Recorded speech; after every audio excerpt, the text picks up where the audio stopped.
कैसे हैं आप लोग? मैं उम्मीद करता हूं कि आप हेल्दी होंगे, फिट होंगे, बिल्कुल, और नई लर्निंग के लिए तैयार होंगे। लाइफ में स्ट्रगल चलता रहेगा, इससे कहीं हम भाग नहीं सकते और हमें आगे बढ़ना ही होगा। Okay, let us move towards the next chapter, that is the molecular basis of inheritance. Molecular basis of inheritance की बात हम लोग शुरू करें इसके पहले प्रीवियस चैप्टर में हम लोगों ने बात की थी principle of inheritance and variations की। Principle of inheritance and variation की स्टोरी शुरू हुई मेंडल के एक्सपेरिमेंट से, मेंडल के वर्क से, मेंडल के फैक्टर से। तमाम सारी चीजें उन्होंने रिवील की।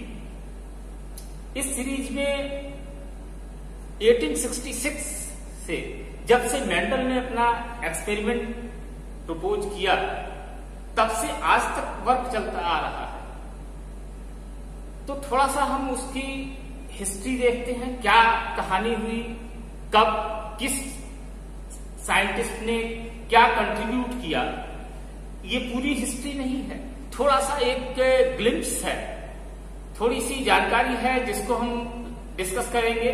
और उसके बाद मॉलिक्यूलर बेसिस ऑफ इनहेरिटेंस के पहले टॉपिक या मोस्ट इंपॉर्टेंट टॉपिक कहा जाए, that is the structure of DNA, most mysterious molecule of the universe, जो हमारी जानकारी है।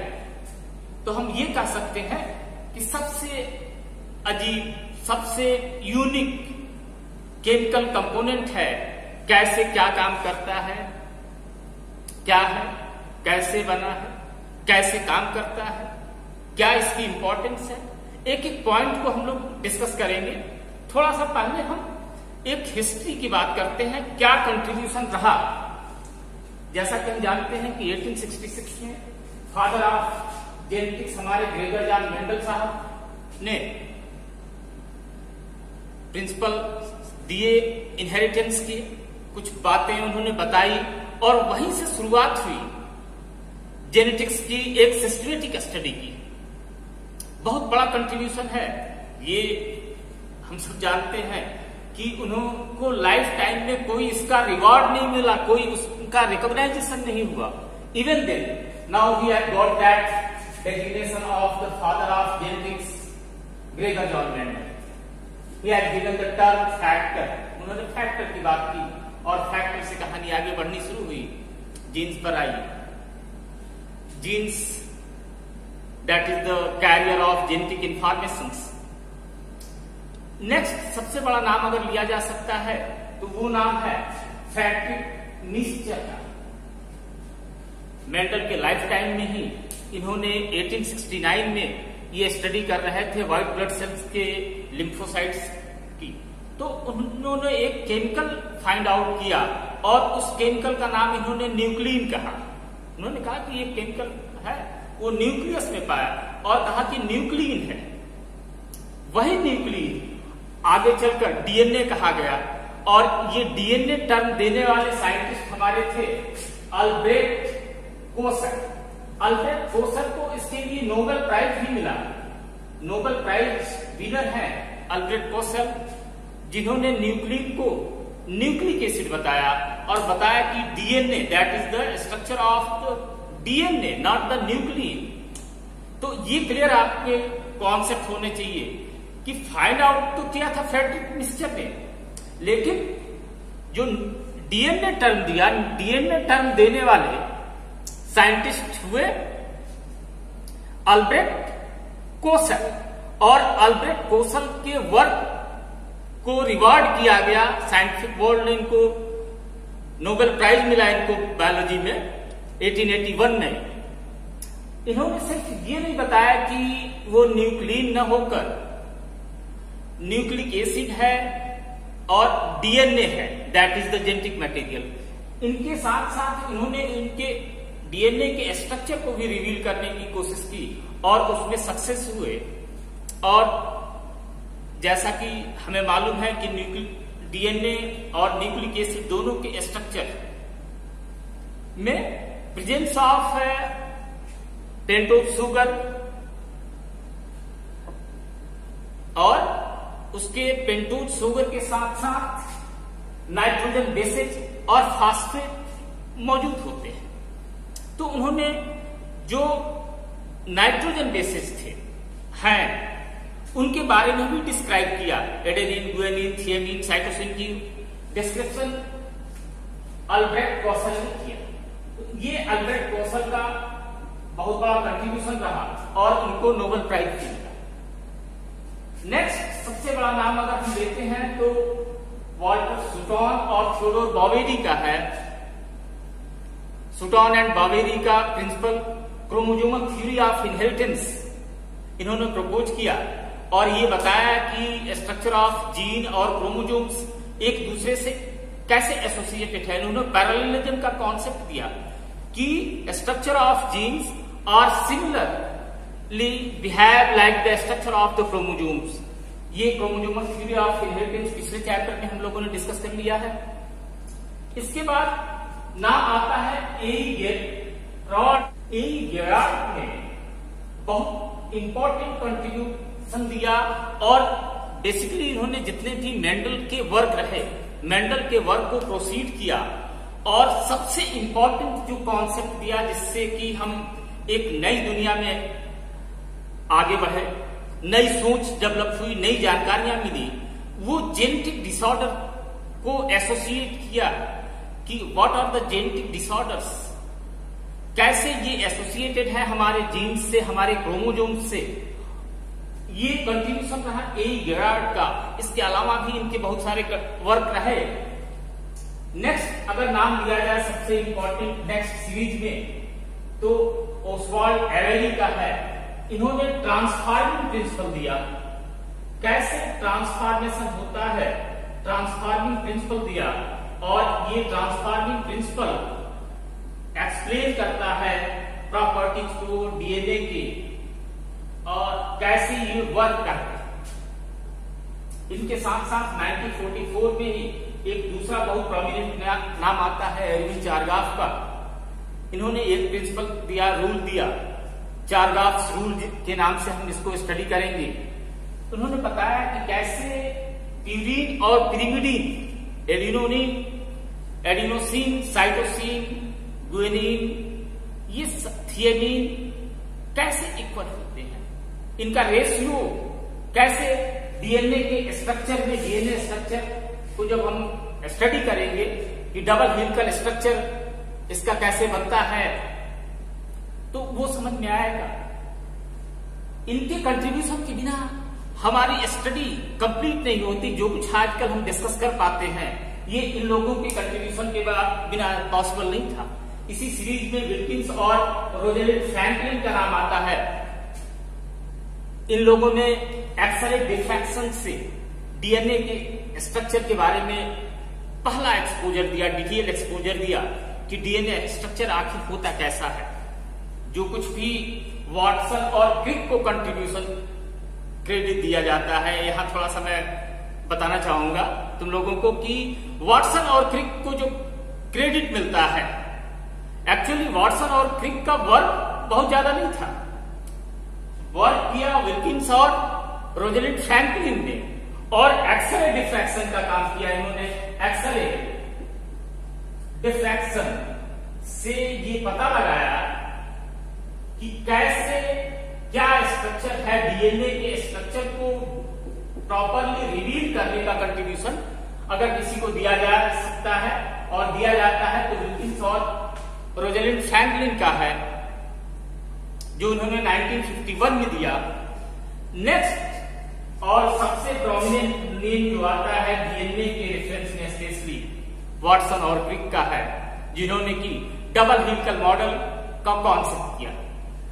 डीएनए के डबल हेलिकल मॉडल की जो हम बात करते हैं, जो स्ट्रक्चर की डिस्कस करते हैं, उसका कॉन्सेप्ट शुरू होता है हमारे वाटसन और क्रिक के मॉडल से। तो हम आते हैं डीएनए पर। What's the DNA?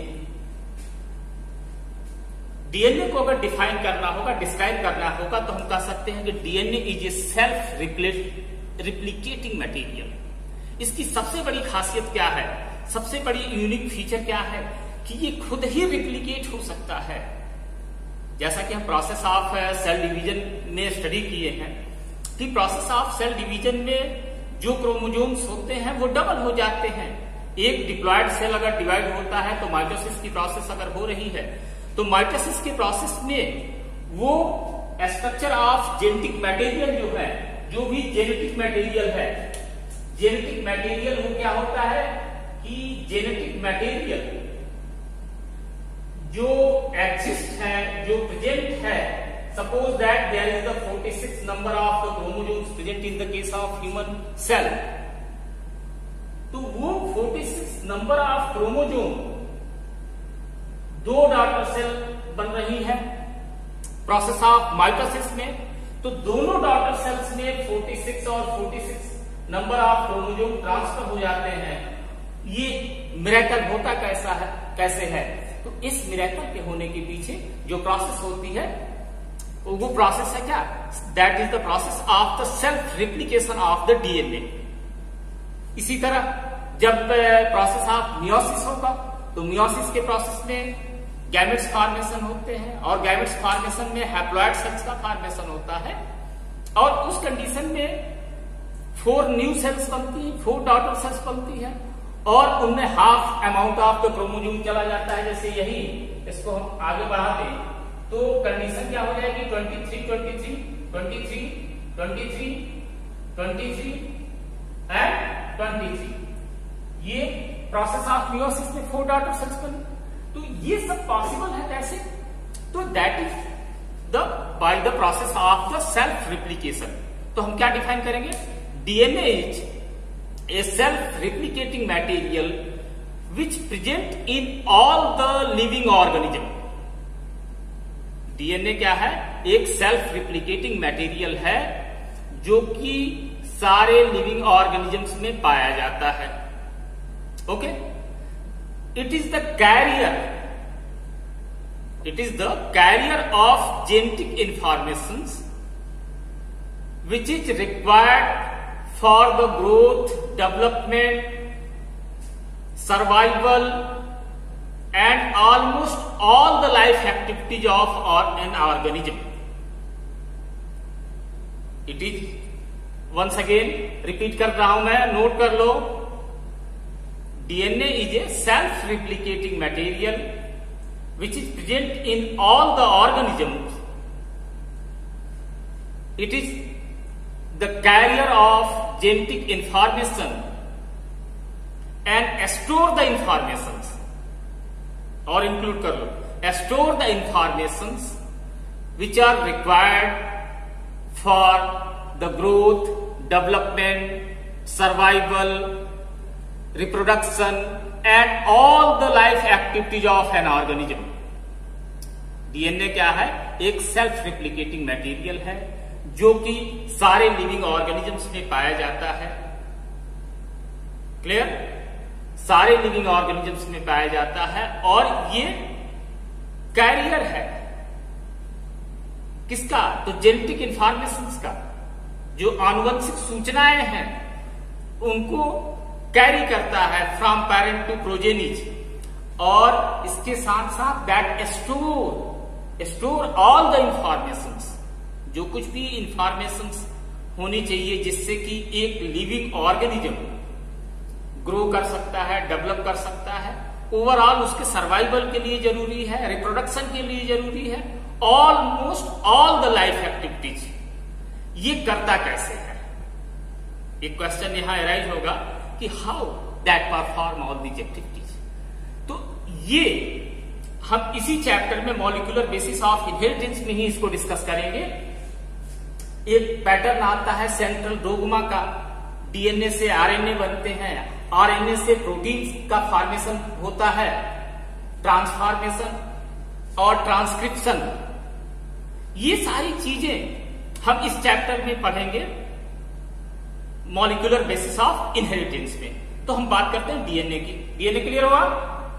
बिल्कुल केयरफुली ऑब्जर्व करोगे तो एकदम चैप्टर क्लियर होता जाएगा। और दूसरी सबसे बड़ी इंपॉर्टेंट बात मैं बताना चाहूं कि ये चैप्टर बहुत इंपॉर्टेंट है।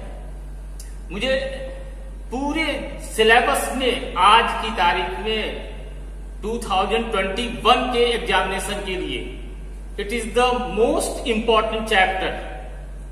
और इस मोस्ट इंपॉर्टेंट चैप्टर को समझने के लिए सबसे इंपॉर्टेंट क्या है, तो आपको डीएनए समझना जरूरी है।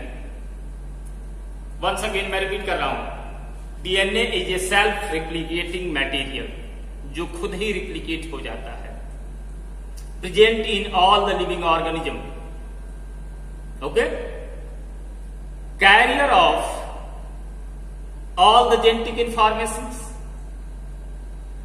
and store the informations for the growth, development, survival, reproduction and almost all the life activities of the organism.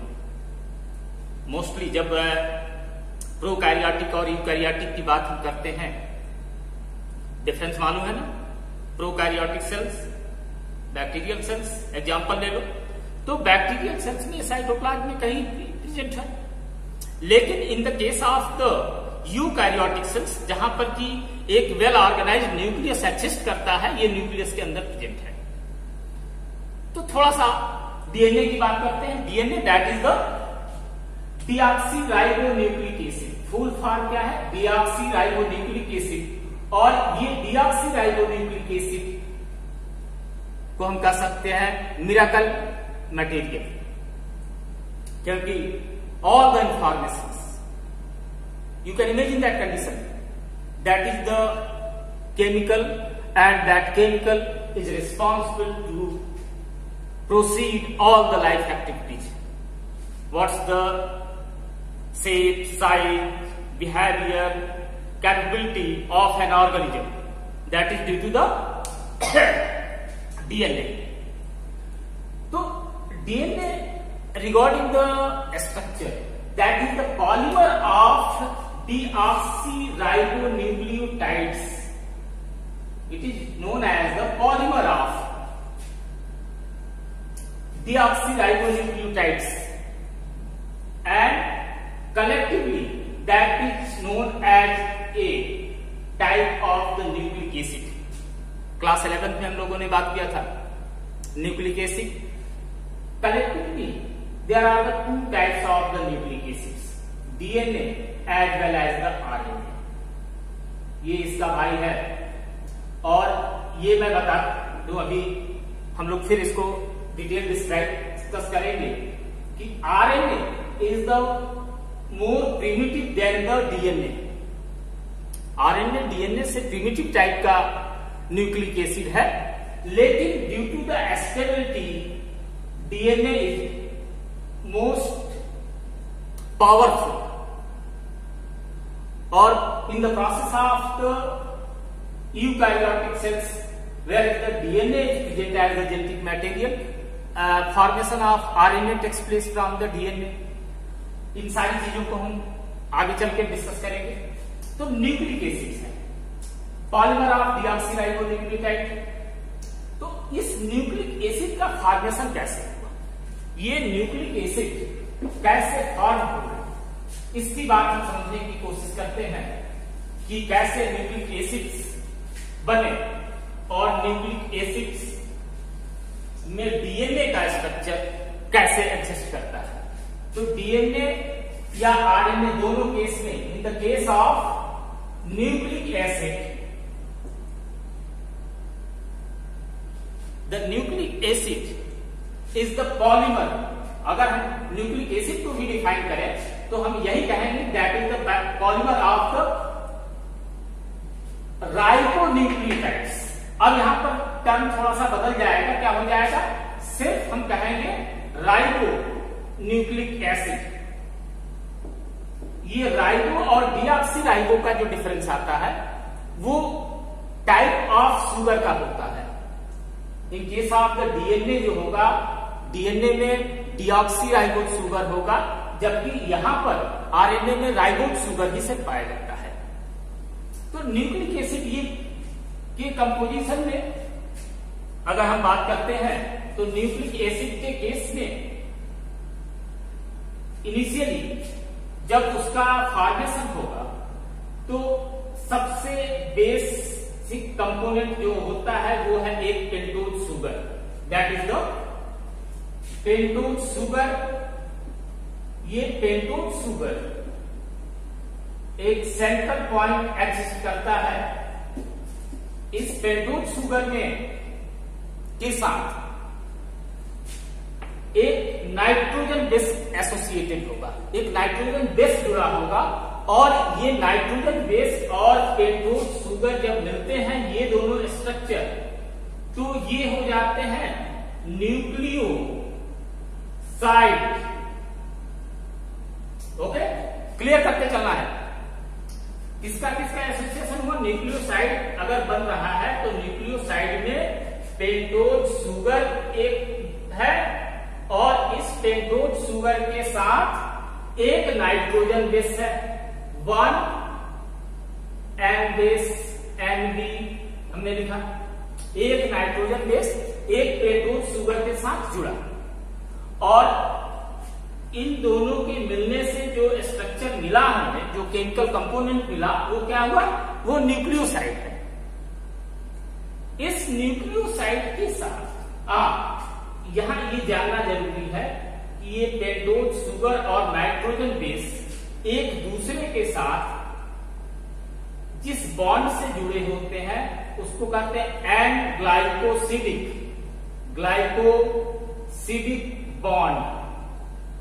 N glycosidic bond से ये पेंटोज शुगर नाइट्रोजन बेस के साथ जुड़ा हुआ है। बना क्या? इन दोनों के मिलने से बना न्यूक्लियोसाइड। अब न्यूक्लियोसाइड ये बन गया, एक यूनिट है।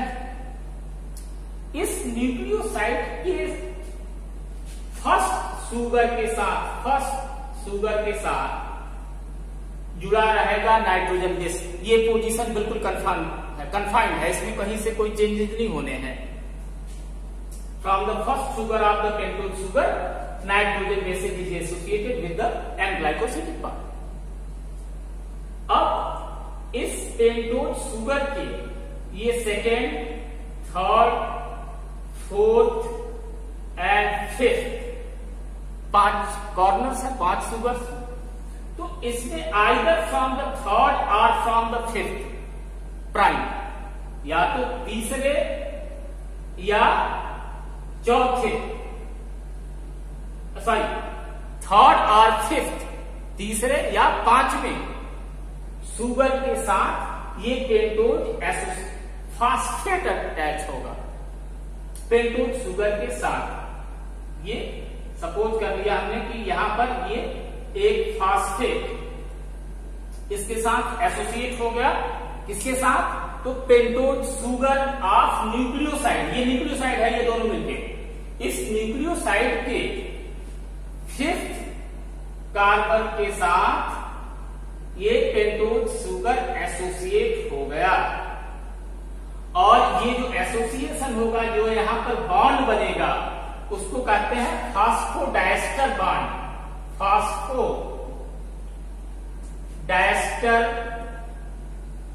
बॉन्ड, ये बना बॉन्ड जो उसका नाम है फास्फोडाइस्टर बॉन्ड से इस पेंटोज शुगर के साथ एक फास्फेट का मॉलिक्यूल एसोसिएट हो गया।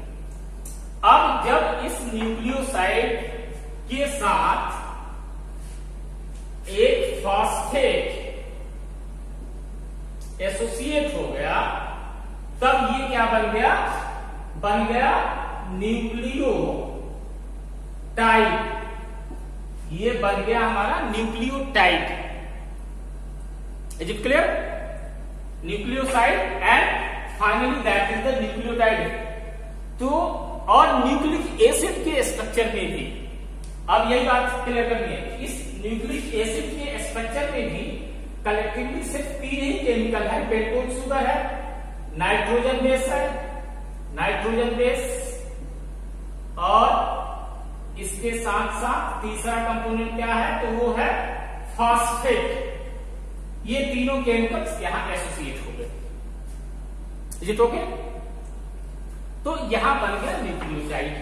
तो हम क्या पाते हैं कि either in the structure of the nucleotide के स्ट्रक्चर में भी ये तीनों केमिकल्स हैं। और न्यूक्लिक एसिड में भी ये तीनों स्ट्रक्चर एग्जिस्ट करते हैं। तो क्या कहेंगे, basically that is the unit component, unit chemical of the nucleic acid और the DNA is the nucleotide. अब यही न्यूक्लियोटाइड क्या हो जाएगा, DNA is the long chain of poly nucleotide. ये क्या होता है, डीएनए क्या होता है, एक लंबा सा चेन होता है और वो चेन सिंगल नहीं होगा, वो चेन क्या होगा, डबल हेलिकल होता है। अब इसको हम यहां ले आते हैं, इसको समझने की कोशिश करते हैं कि ये स्ट्रक्चर ऑफ एक न्यूक्लियोटाइड हो गया, ये पेंटोज शुगर है, ये नाइट्रोजन बेस है। अब इसके थर्ड प्राइम से ये फास्फेट जुड़ा है, ये दूसरा वाला पेंटोज शुगर है, इसके फिफ्थ प्राइम से ये पेंटोज शुगर जुड़ा है, इधर ये नाइट्रोजन बेस है, यहां थर्ड प्राइम से ये जुड़ा है, यहां आकर फिफ्थ प्राइम से जुड़ा है, ये नाइट्रोजन बेस है, इसके थर्ड प्राइम से ये फास्फेट जुड़ा है, इसके फिफ्थ प्राइम से जुड़ा है। ये कंडीशन कॉन्टिन्यू, एक लंबी चेन बन गई इसकी न्यूक्लियोटाइड की,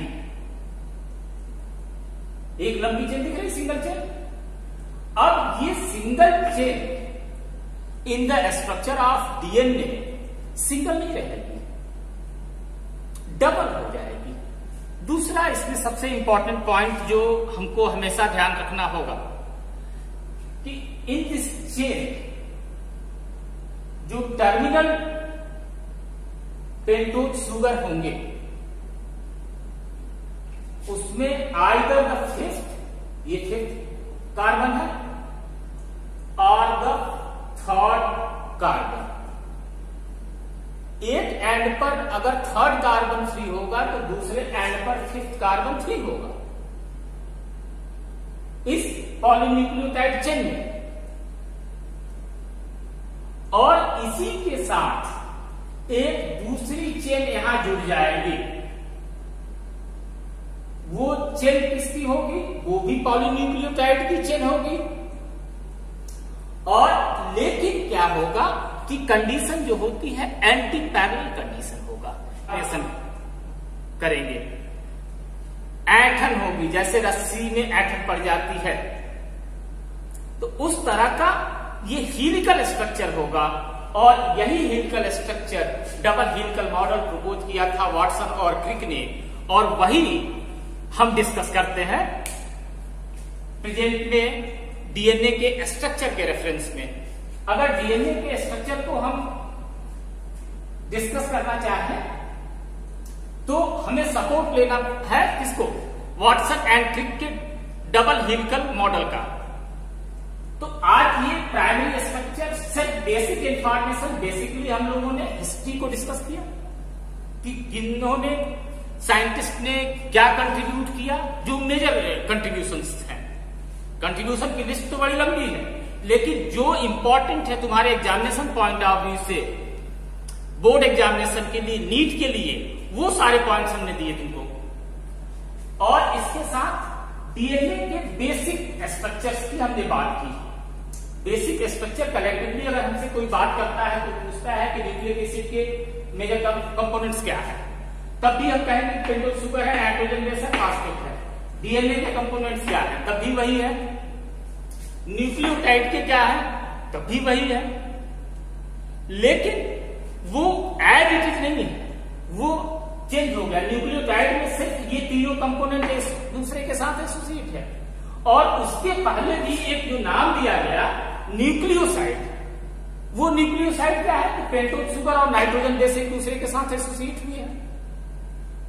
okay, thank you very much for watching the video.